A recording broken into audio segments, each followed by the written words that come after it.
Hi, I'm Max and welcome back to the Joyride YouTube channel. In today's video I'm going to be showing you how to check your fork suspension and how to blow it up properly. So let's get to it. Okay, so the first thing you need when you're setting up your bike suspension is not a pump like this. This is like a wheel pump to blow up the wheels of the bike. It doesn't have the right end to it. It does have a little gauge on it to see where you go, but it does not blow up after personal experience. My dad has tried that before. So what you need is one of these. This is a fork pump. These are quite cheap, probably get one on Amazon, but 10-15 quid. This one's just from Halfords, as you can see. I think this was only £18, but it's honestly a lifesaver. Because you've got to check these really before every single ride you do. And I'm going to show you how to use this. The first thing with your bike suspension, you need to make sure the forks are actually open and not locked out. Like on here, this is locked out for my bike, and all I've got to do is open it all the way around. So this is now my suspension is open, and this will now compress. I'm not going to do it really, but now this is open, and the other side was locked. So locked, open. Make sure it is open.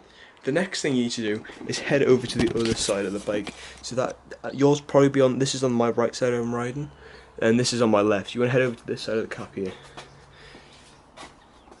and you'll see it's like a little screw lid. It's sometimes quite tight, but you'll get it loose. Be careful with this thing, because this thing goes missing. Luckily mine is bright blue, so it's not the easiest thing to lose. So underneath that you'll notice a valve, right? This is where the bike pump for the tyres can fit on. If your forks are too hard, what you could do is you could use that bike pump and put it on here, or use a sharp pin and press that down. That little needle in there, if you press that down, the air will be released and the forks will go down. When the forks have got all like this, so if this is plastic to plastic, or aluminium, whatever it is, this whole thing in the middle is full of air. If there's no air in it, this thing will just be sitting right at the bottom here, so you've got this much traction to compress when you're going down. So if your forks are too hard, simply just use a sharp end on there and release some air out. You kind of want to have at least, you want the top of aluminium to go about halfway down here. You don't want it bottom out, because that's when there's no compression in it. It's just hard. It's like if you're riding with lock suspension, you're just going to drop the top of your air to compress. It's not going to stop you. So if it's too hard, let a little bit of air out, jump on the bike, full body weight, feet on the pedals in a tap position, going down. So now you've either let too much air out, or your forks were just flat to begin with and you need to put some air in them. This is when the fork pump comes in. So the first thing you'll notice with the fork pump is that it's very narrow and compact, perfect for putting in your bike box. If you haven't seen that video, link will be below. Little plug there. But anyways, this fork pump extends out into its little position there, and the first thing you'll notice on there is the gauge.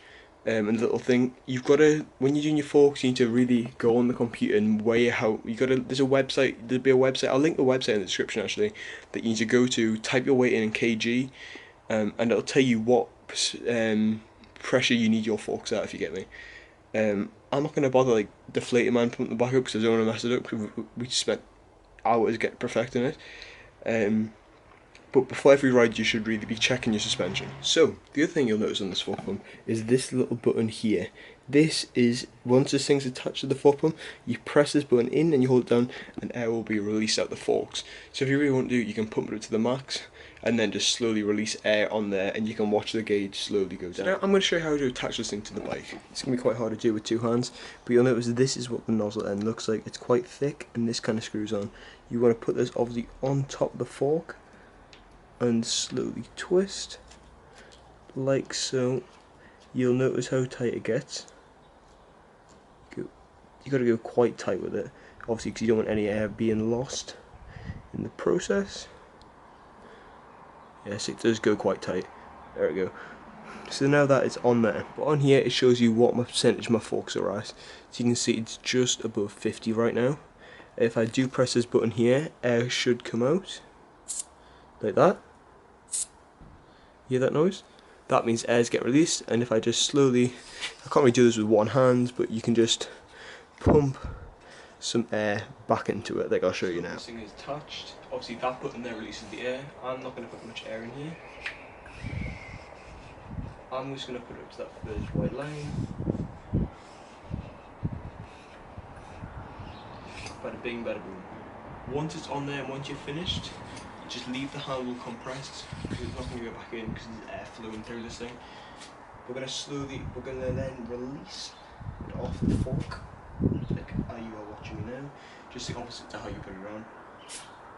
You can hear a little noise off the thing. Okay, put the cap back onto the fork. Don't screw it on too tight, just do it just so you can get it off. That is now my suspension finished with. Now let me see if it's worked. So you're gonna have your weight on it already. So when you go down a dip, so if I'm just sitting riding this bike, how far my suspension's gonna go down isn't a lot. This example I'm gonna put some more in. So last time it was the first bar just after the 50. Now I'm going to probably put it up about 2 to the next bar.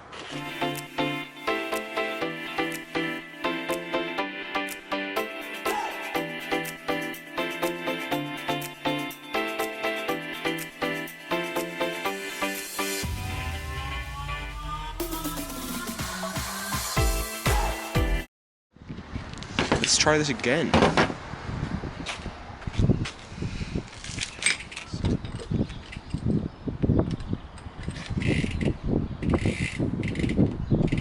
So I'm going to ride this bike. I feel like when I'm on this bike now in the tag position, I've done some drops.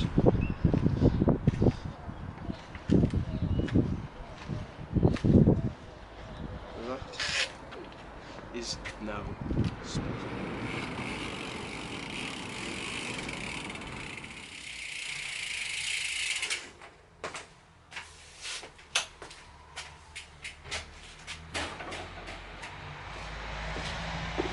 So guys, I hope you enjoyed me showing you how to build your forks on your mountain bike. If you'd like to see me do the rear end suspension on your mountain bike, or you need some help with it, make sure you leave a like and a comment below, and I'll be sure to do a video in the next couple of days for you.